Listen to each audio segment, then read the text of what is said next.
இது நம்முடைய வீடு அல்ல, ನಮ್ಮ ಮನೆ ಅಲ್ಲ, இது தேவனுடைய ஆலயம். ದೇವರ ಆಲಯ. என் ஆலயத்துல ನಮ್ಮ ಆಲಯ, என் ஆலயத்துல ನನ್ನ ಆಲಯದಲ್ಲಿ தேடி வருகிற ನನ್ನೊಳಗೆ ஒவ்வொருவரையும் நான் மகிழ கொள்ளுவேன் என்று சொல்லி இருக்கிறார்.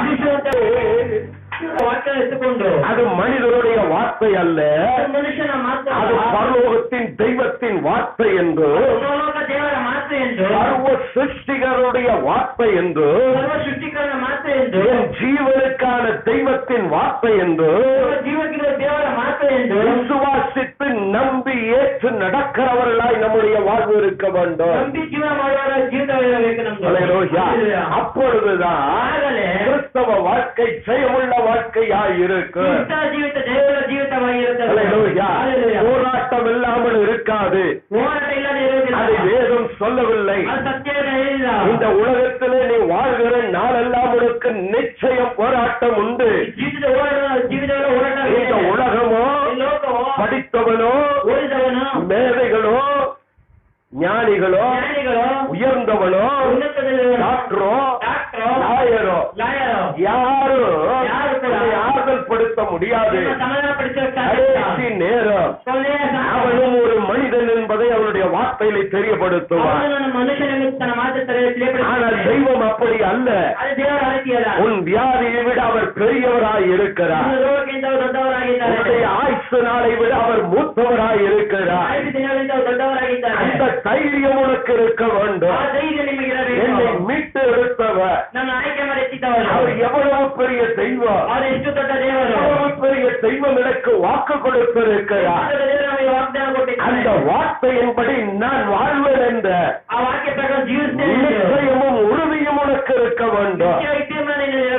அப்பொழுதுதான் குழப்பம் இல்லாத கிறிஸ்தவ வாழ்க்கை வாழ முடியும். பல சூழ்நிலைகள், ಅನೇಕ ಸಂದರ್ಭಗಳು, குடும்ப சூழ்நிலை, ಕುಟುಂಬ ಸಂದರ್ಭ, சரீரத்தின் ಶರೀರದ பலவீனங்கள், போராட்டங்கள் எல்லாம் பார்க்கும்போது ಇವುಗಳನ್ನು ನೋಡುವಾಗ நாம் எவ்வளவு குழப்பம் அடைகிறோம், ನಾವೆಷ್ಟು ಗಲಿಬಿಲಿ, எவ்வளவு சிந்தனை பண்றோம். ಎಷ್ಟು ಚಿಂತೆ ಮಾಡುತ್ತೇವೆ. காரணம் என்ன? ಕಾರಣವೇನು? தெய்வ வாக்கு தத்துவம் உன்னில பெருசா இல்ல. ದೇವರ ವಾಗ್ದಾನ அதை நீ பெருசா நினைக்கல. ಅದು ದೊಡ್ಡ உன் ನೆನಪಿಲ್ಲ. பிரச்சனையை பெருசா நினைக்கிற. ನಿನ್ನ ಸಮಸ್ಯೆ ದೊಡ್ಡದು. அதனால அது உன்னை மேற்கொள்ளுகிறது. ಅದನ್ನು ಹೊಂದಿಕೊಳ್ಳುತ್ತೆ. வியாதி ನೀನು ರೋಗ அது பெருசு, ಅದು ದೊಡ್ಡದು. அது உன்னை மேற்கொள்ளுகிறது. ಅದನ್ನು ಹೊಂದಿಕೊಳ್ಳುತ್ತೆ. இதையெல்லாம் விட ಇವೆಲ್ಲದಕ್ಕಿಂತ இயேசு பெரியவர் என்று ಯೇಸು ದೊಡ್ಡವರೆಂದು உன்னுடைய மனதில் அவரை உயர்த்தி பாருங்க. ನಿಮ್ಮ ಮನಸ್ಸು ಉನ್ನತ அவருடைய வாக்கு தத்துவம், அவர் கொடுத்த வாக்கு தத்துவம், ಅವರು ಕೊಟ್ಟಂತ ವಾಗ್ದಾನ இந்த முழு வேதத்தையும் நீ படிச்சு முடியுன்னு அவர் சொல்லல. ಇದು ಪೂರ್ತಿ ಸತ್ಯದ ಓದಿ ಮುಗಿಸಂತ நான் உன்னை சொல்றேன்னு சொல்லல. ನಾನು ನಿನ್ನ ಮುಟ್ಟುತ್ತೇನೆ ಅಂತ அவர் சொன்ன ஒரு வார்த்தை, ಅವರು ಹೇಳಿದ ಒಂದು ಮಾತು. இந்த மாத வாக்கு தத்துவம் என்ன? ಈ ತಿಂಗಳ ವಾಗ್ದಾನವೇನು? ஜல்தி அது பார். படிக்கவே ஸ்கூலுக்கு போகாதவர் உடனே சொல்றார், ஸ்கூலுக்கு போட படிச்ச எல்லாம் முட்டாள்கள். கத்த நல்லவர். சோ வசனத்தை எதை வேணாலும் வர வாக்கு தத்தத்தை மறந்துறாரு. அவர் சொன்னபடியே என் கரம் அவனோடு உறுதியாயிருக்க, என் புயம் அவனை பலப்படுத்த மாசின் கடைசிக்கு வந்திருக்கிறார். என்ன நடந்தாலும் அந்த வார்த்தையை நீ சொல்லிக்கொண்டே இருந்து பார். சூழ்நிலைகள் தானாய் மாற ஆரம்பிக்கும். அது சரீரத்தில் பலவீனமானா கூட மாத்திரையில எடுக்கிற விடுதலையை விட நம்முடைய ஜெபம், நம்முடைய வாயினால் அறிக்கை இடுகிற வசனம் அதை விட வல்லமை உள்ளதா இருக்கிறது. எவ்வளவு அறிக்கை இடுகிறாயோ அவ்வளவு விடுதலை நம்முடைய சரீரத்திலே நாம் பெற்றுக்கொள்ள முடியும். அவருடைய வசனமே சத்தியமாகும், மற்ற எல்லாம் பொய்யாகும். இந்த பொய்யானவைகளை நம்புவதை விட அவனால புடிச்சுக்கொள்ள முடியாது. அதை ஏமாத்துவான். உனக்கு என்ன வேணும்? நான் தரேன். இப்படி அதை வஞ்சகமாய் அதை பயன்படுத்துவார். அதான் பில்லி சூனியம். ಅದೇ அல்லேலூயா. கர்த்தர் நல்லவர். அல்லேலூயா. ஆனா அவனால புடிச்சு போ இதை செய்யுன்னா ஓய்வு ஒண்ணு அவனுக்கு விட்டு போயிடும். அல்லேலூயா. ஏமாற்று வேலைதான். அல்லேலூயா. ஆனா தெய்வம் அப்படி அல்ல. தூக்கி நரகத்துல போனா போட்டுருவாரு. இவர்களை போல் இல்லாதபடி நம்முடைய கிறிஸ்தவ வாழ்க்கை தெளிவுள்ளதாய் இருக்க வேண்டும். புஸ்தகம் 43 அதிகாரம் 43:15. ಏನ್ ಮಾಡ್ತೀರಾ ವಾಕ್ಯ ಓದಾದೆ? ನಾನು ಯೆಹೋವನು ನಿಮ್ಮ ಸಲಾಮರ ಸ್ವಾಮಿಯು ಇಸ್ರಾಯೇಲನ್ನು ಸೃಷ್ಟಿಸಿದವನು ನಿಮ್ಮ ಅರಸನು ಆಗಿದ್ದೇನೆ. ಅಲ್ಲ 25. ನಾನೇ ನನಗೋಸ್ಕರ ನಿನ್ನ ದ್ರೋಹಗಳನ್ನು ಅಳಿಸಿ ಬಿಡುತ್ತೇನೆ, ನಿನ್ನ ಪಾಪಗಳನ್ನು ನನ್ನ ನೆನಪಿನಲ್ಲಿ ಇಡೆನು, ನನಗೆ ಜ್ಞಾಪಕಪಡಿಸು. சொல்லுகிறார், நானே உங்கள் பரிசுத்தராகிய கர்த்தரும் சிருஷ்டிகரும் உங்கள் ராஜாவுமானவர். நானே உன் மீறுதல்களை என் நிமித்தமாக குலைத்து போடுகிறேன். உன் பாவங்களை நினையாமலும் இருப்பேன்.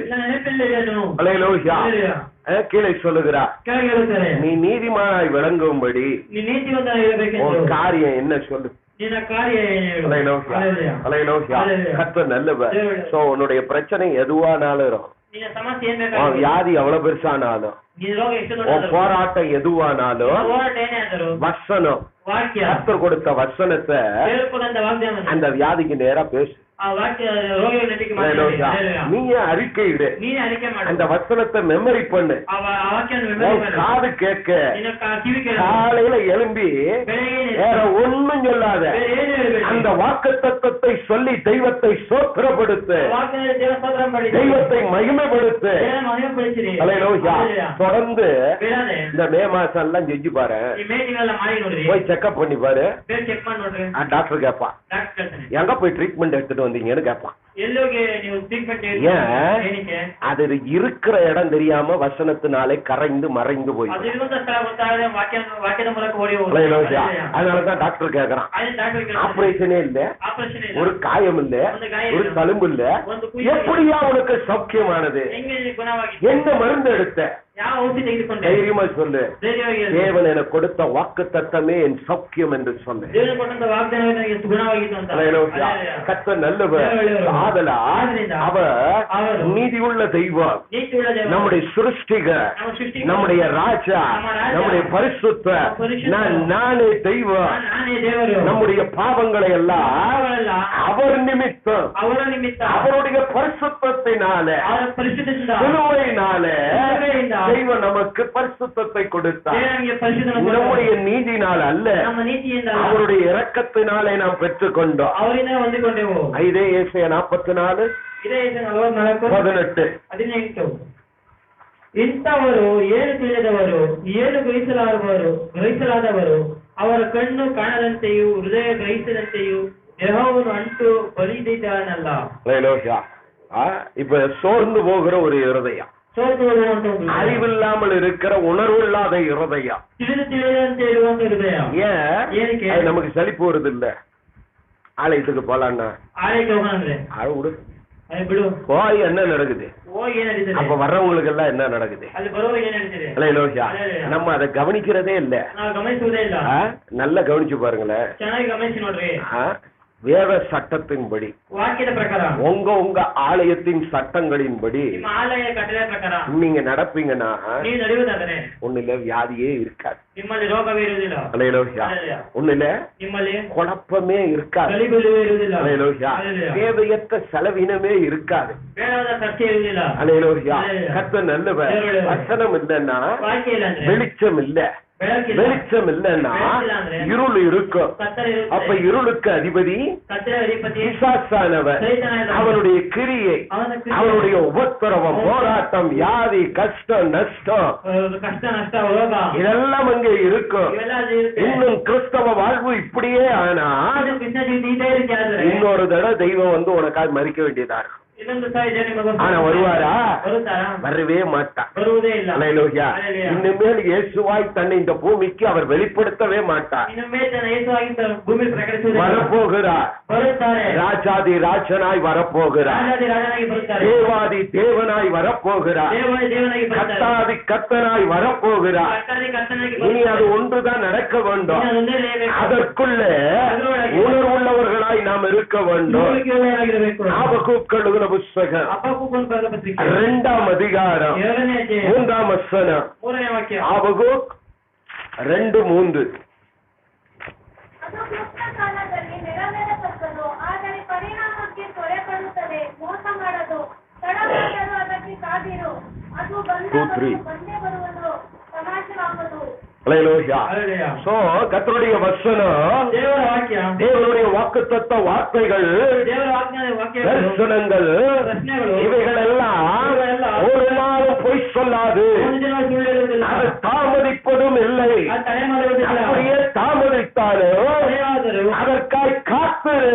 ಅದಕ್ಕೋಸ್ಕರ அது ಕಾದಿರು. நிச்சயமாக ನಿಶ್ಚಯವಾಗಿ உன்னிடத்தில் வரும். ನಿನ್ನ ಹತ್ರ அது ಬರುತ್ತದೆ. தாமதிப்பதில்லை ಅದು ತಡೆಯುವುದಿಲ್ಲ. என்று சேனைகளின் கர்த்தர் சொல்லுகிறார். ದೇವರ ಕರ್ತನ ಹೇಳುತ್ತಾರೆ. அல்லேலூயா. அல்லேலூயா. தெய்வம் உனக்கு கொடுத்த வாக்குத்தத்தங்கள், ದೇವರಿಂದ ಕೊಟ್ಟಂತ இந்த கடந்த ವಾಕ್ಯ, 40 நாட்கள் உபவாசத்திலே ಈ 40 ದಿನ கர்த்தர் கொடுத்த வாக்குத்தத்தம், சபை கொடுத்த வாக்குத்தத்தங்கள் ವಾಗ್ದಾನಗಳನ್ನು தாமதமாய் தோன்றலாம், ತಡವಾಗಿರಬಹುದು, ஆனால் ಆದರೆ அது பொய்த்து போகாது. ಅದು ಸುಳ್ಳು ಆಗುವುದಿಲ್ಲ. அல்லேலூயா. அல்லேலூயா. அல்லேலூயா. அல்லேலூயா. அது நிச்சயமாய் நிறைவேறும். ಅದು ನಿಶ್ಚಯ ನೆರವೇರಿಸುತ್ತಾರೆ. அப்பனா ಹಂಗಂದ್ರೆ அதை அது நம்முடைய மனதில் நினைவு கொள்ளுகிறவர்களாய் இருக்க வேண்டும். ನೆನೆಸಿಕೊಳ್ಳುವವರಾಗಿರಬೇಕು. நினைவு கூறுகிறவர்களாய் இருக்க வேண்டும். ನೆನೆಸಿಕೊಳ್ಳುವವರಾಗಿರಬೇಕು.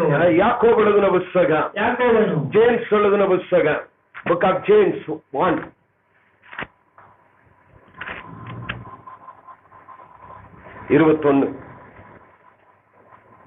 ಆದ ಕಾರಣ ಎಲ್ಲ ನೀತಿ ವಚನವನ್ನು ಎಲ್ಲ ದುಷ್ಟತ್ವವನ್ನು ತೆಗೆದುಹಾಕಿ ಮನಸ್ಸಿನೊಳಗೆ ಬೇರಿರುವ ವಾಕ್ಯಕ್ಕೆ ನಮ್ಮತೆಯಿಂದ ಎಡೆಗೊಡಿರಿ, ಅದು ನಿಮ್ಮ ಆತ್ಮಗಳನ್ನು ರಕ್ಷಿಸುವುದಕ್ಕೆ ಸಾಮರ್ಥ್ಯವುಳ್ಳದಾಗಿದೆ. அல்லேலூயா. உங்கள் ஆத்துமாக்களை ரட்சிக்க ಆತ್ಮ ರಕ್ಷಿಸುವುದಕ್ಕೆ வல்லமுள்ளதுமாய் இருக்கிற வசனத்தை ಸಾಮರ್ಥ್ಯವುಳ್ಳ ವಾಕ್ಯವನ್ನು சாந்தமாக ಶಾಂತವಾಗಿ ஏற்றுக்கொள்ளுங்கள். ಹೊಂದಿಕೊಳ್ಳಿರಿ. அல்லேலூயா. அல்லேலூயா. அல்லேலூயா. அல்லேலூயா. கர்த்தர் நல்லவர். அல்லேலூயா. பொறுமையாய் ஏற்றுக்கொள்ளுங்கள் வசனத்தை. ನಿಧಾನವಾಗಿ ಅದನ್ನು ಹೊಂದಿಕೊಳ್ಳಿರಿ ವಾಕ್ಯವನ್ನು. அல்லேலூயா. அல்லேலூயா. கர்த்தர் நல்லவர். அல்லேலூயா. அர்ஜென்ட்டே வேணாம். ನಿಮಗೆ தேவ சமூகத்தில் பொறுமையாய் வசனத்தை ஏற்றுக்கொள். ದೇವರ ಸಮ್ಮುಖ ನಿಧಾನವಾಗಿ ಹೊಂದಿಕೊಳ್ಳಿರಿ. அது உன் ஆத்மாவை ಅದು ನಿನ್ನ ಆತ್ಮವನ್ನು ரட்சித்து விடும். ರಕ್ಷಿಸುತ್ತದೆ. அல்லேலூயா. அல்லேலூயா. உன் ஆத்மாவில ரட்சிப்பு விடுதலை உண்டாச்சுனால ಆತ್ಮ ರಕ್ಷಣೆ ಬಿಡುಗಡೆ ಉಂಟಾದರೆ உன் சரீரத்துல நல்ல ஆரோக்கியம் இருக்கும். ನಿಮ್ಮ ಶರೀರದಲ್ಲಿ ತುಂಬಾ ಆರೋಗ್ಯ ಇರುತ್ತದೆ. அல்லேலூயா. அல்லேலூயா. கர்த்தர் நல்லவர்.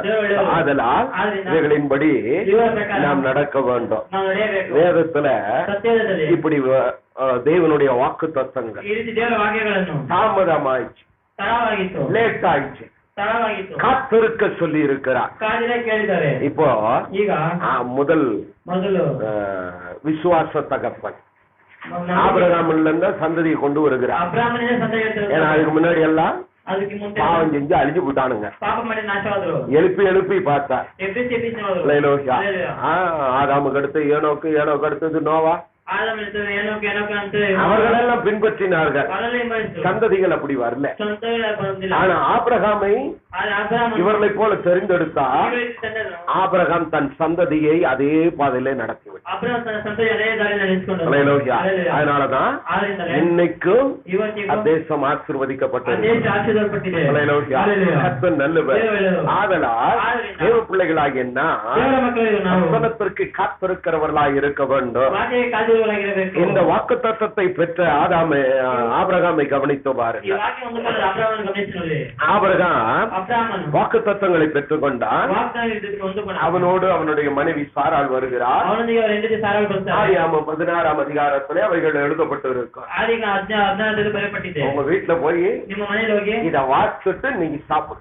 ಇದನ್ನ ಓದಿ ಇವತ್ತಿಗೆ ತಿನ್ರಿ. அல்லேலூயா. அங்க ಅಲ್ಲಿ தெய்வம் வாக்கு கொடுத்து ದೇವರ ವಾಕ್ಯ ಕೊಟ್ಟು ஏறக்குறைய ಹೆಚ್ಚು ಕಡಿಮೆ 80 80 82 83 வயசுகிட்ட ஆயிடுச்சு. 83 ವರ್ಷ ಆಯ್ತು. 75ல வாக்கு தத்தம், 75 ವಾಗ್ದಾನ, அடுத்த 6-7 வருஷம் ஆயிடுச்சு. ಮುಂದೆ 6 ವರ್ಷ ಆಯ್ತು.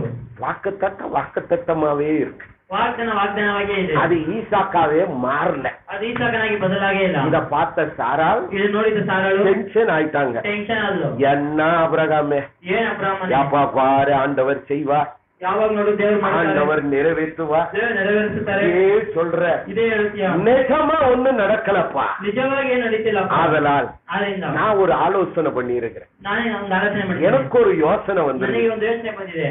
அதை நீ செய்வியா ಅದು ಮಾಡ್ತೀಯಾ அப்படின்னு ಆ ರೀತಿ ಅಂದ್ರು. 7 வருஷத்துல 7 ವರ್ಷದಲ್ಲಿ வாக்குத்தத்தம் பெற்று ವಾಗ್ದಾನ ಹೊಂದಿಕೊಂಡು அல்லேலூயா நேரடியாய் தெய்வத்தினிடத்திலிருந்து வாக்குறுதியை பெற்று ದೇವರ ವಾಗ್ದಾನ ತೆಗೆದುಕೊಂಡು அந்த மனுஷன் நடக்கிறான். ಮನುಷ್ಯ ನಡೀತಾನೆ. கூட நடக்கிற ಜೊತೆಗೆ ನಡೆಯುವ சாரா ಸಾರಾಳು ஆபிரகாமுக்கு ஆலோசனை சொல்றான். ಅಬ್ರಾಹ್ಮನಿಗೆ ಆಲೋಚನೆ ಹೇಳ್ತಾರೆ. எனக்கு ஒரு ஆலோசனை இருக்கிறது, ನನಗೆ ಒಂದು ಆಲೋಚನೆ ಇದೆ. அது ಅದು தயவு செய்து செய்யி. ದಯವಿಟ್ಟು ಮಾಡು. என்னன்னு கேட்டான். ಏನಂತ ಕೇಳ್ದ. எனக்கு ஒரு ಅಡಿಮೆ பெண் இருக்கிறா, ನನಗೊಬ್ಬ ಗುಲಾಮಿಗಳಿದ್ದಾರೆ. ஆகார். அவளನ್ನು உன்னோட 2வது ஒய்ஃபா வச்சுக்க ಎರಡನೇ ಹೆಂಡತಿಯಾಗಿ ಇಟ್ಟುಕೋ அப்படின்னு யார் சொல்றா? ಆ ರೀತಿ ಯಾರು ಹೇಳ್ತಾರೆ? ಫಸ್ಟ್ ஒய்ஃப் பர்மிஷன் லெட்டர் கொடுக்குறான். ಮೊದಲನೇ ಹೆಂಡತಿಗೆ ಪರ್ಮಿಷನ್ ಕೊಡ್ತಾರೆ. ஏன்னா ಏನಂದ್ರೆ இனிமேல் வாக்குத்தத்தத்தை நம்பி வாழ என்னால முடியாது. இனிமேல் இனிமேல் இந்த வாக்குத்தத்தை நிறைவேறுன்ற நம்பிக்கை எனக்கு இல்லப்பா. இனிமேல் வாக்கு நிறைவேறுன்ற நம்பிக்கை இல்ல. நான் சாவறதுக்குள்ள நான் சாயறதுக்குள்ள நான் எப்படியாவது நான் யாரையாவது சந்ததியை நான் பார்க்கணும். சந்ததியை ನೋಡಬೇಕು. அதனால இந்த வேலைக்கார பொண்ணை வைத்து எனக்கு ஒரு புள்ளைய பெற்றுக்கொடு அப்படின்னு ஆகார கொடுத்தா. ஆகார் கர்ப்பவதியானால் கர்ப்பம் தரித்த உடனே அவள் எஜமானியா மாறுறான். சாரால வேலைக்காரி ஸ்டேஜுக்கு மாத்துறான். அது சாராளு கோவம் வருது. உடனே சாராள் ஆபிரகாம் சொல்றான், இவள் இப்படி இப்படி பண்ணுகிறாள், நான் ஒத்துக்க முடியாது.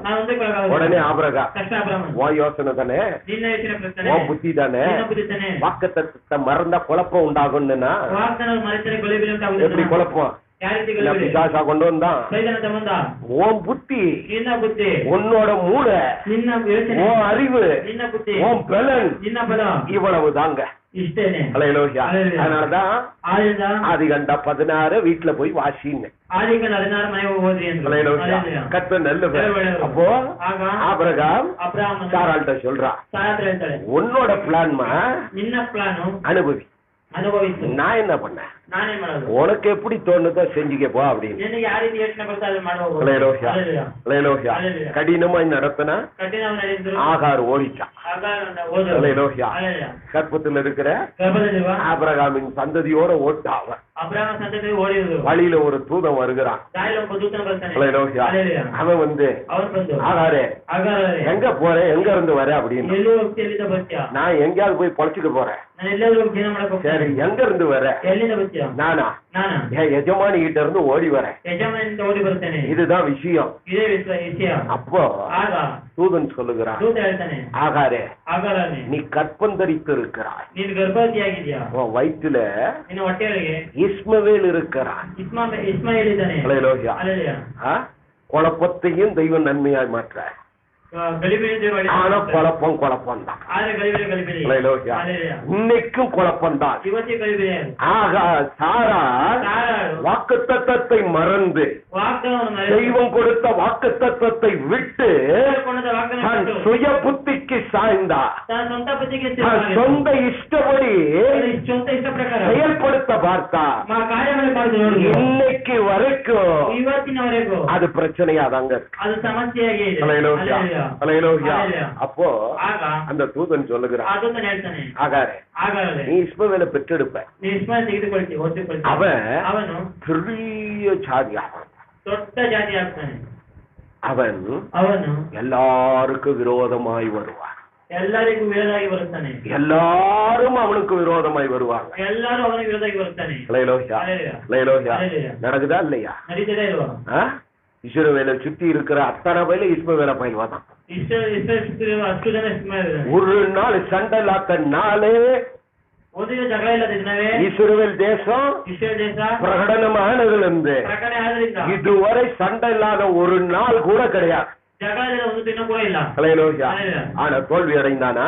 ಸೋಲುವುದಕ್ಕೆ ಬಂದಾನ. எல்லாம் சேர்ந்து அவனை அடிக்கிறாங்க, ಎಲ್ಲ ಸೇರಿ ನೋಡಿದ್ದಾರೆ, அப்பயும் விட மாட்டேன்றான் அவன். ಆ ರೀತಿ ಬಿಡೋಲ್ಲ ಅಂತಾನೆ. ஏன்? அன்னைக்கு ஆண்டவர் போட்ட ಅವನಿಗೆ ದೇವರು ಕೊಟ್ಟ ஆசீர்வாதம், ಆಶೀರ್ವಾದ, குழப்பத்தில் உண்டான ஆசீர்வாதம். ಗಲಿಬಿಲಿ ಉಂಟಾದ ಆಶೀರ್ವಾದ. ஹல்லேலூயா. அதனால் தேவ ஜனமே எல்லாம் நம்ம வேதத்துல தான் எழுதி இருக்கிறார். ಇದೆಲ್ಲ ನಮ್ಮ ಸತ್ಯದಲ್ಲಿ ಬರೆದಿದ್ದಾರೆ. ஏன் எழுதி இருக்கிறா? ಏನಕ್ಕೆ ಬರೆದಿದ್ದಾರೆ? நீ இப்படி மாறிராத. ಈ ರೀತಿ ಬದಲಾಗಬೇಡ. சாராள் இந்த புத்தியினமான வேலையை செஞ்சு விட்டு கிளவி செத்து போச்சு. ಈ ಬುದ್ಧಿಯ ಕೆಲಸ ಮಾಡಲು ಮುಚ್ಚಿ ಸತ್ತೋದ್ರು. ஆனா இன்னைக்கு ಇವತ್ತಿಗೆ யார் கஷ்டப்படுறது? ಯಾರು ಕಷ್ಟಪಡುವುದು? சந்ததிகள் ಸಂತತಿಗಳು இன்னைக்கும் போராடி கொண்டு இருக்கிறார்கள். ಇವತ್ತಿಗೆ ಹೋರಾಡುತ್ತಿದ್ದಾರೆ. இன்னைக்கும் தேவையற்ற ಇವತ್ತಿಗೂ யுத்தங்கள். ಯುದ್ಧಗಳು. ஹல்லேலூயா. கர்த்தர் நல்லவர். உன்னுடைய ನಿನ್ನ நீயும் இப்படி சாராளை போல வாக்குறுதியை மறப்பாயானா ವಾಕ್ಯ ಮರೆಯುವುದಾದರೆ நிச்சயமாக உனக்கும் ನಿನಗೂ இதே நிலைமை தான் உண்டாகும். ಇದೇ ಗತಿ ಉಂಟಾಗುತ್ತೆ. நீ போயிடுவ. ನೀನು ಹೋಗ್ಬಿಡ್ತೀಯ. உன் பிள்ளைங்க ஏன் கஷ்டப்படுறான்னே அவனுக்கு தெரியாது. ನಿನ್ನ ಮಕ್ಕಳೇನು ಕಷ್ಟಪಡ್ತಾರೆ? ஏன் ஒத்தரப்பட்டு இருக்கிறான்னு அவனால கண்டுபிடிக்க முடியாது. போராட்டம் அவனுடையதாய் மாறிவிடும். ஆதலால் தேவ ஜனமே சாராளை போல் புத்தியற்றவர்களாய் இல்லாதபடி வசனத்தை பொறுமையாய் சாந்தமாக மனத்தாழ்மையோடு நேரம் ஒதுக்கிட்டு அதை கேட்டு ஜீர்ணிக்கப்படது. கர்த்தர் நல்லவர். ஆதலால் வாக்குறுதிகளை மறப்பது, வாக்குத்தத்தங்களை மறப்பது என்னுடைய வாழ்க்கையின் குழப்பத்தின் ஆரம்பமாய் மாறிவிடும். முழங்கால் படியிட்டு இந்த நாள்ல ஒரு தீர்மானம்.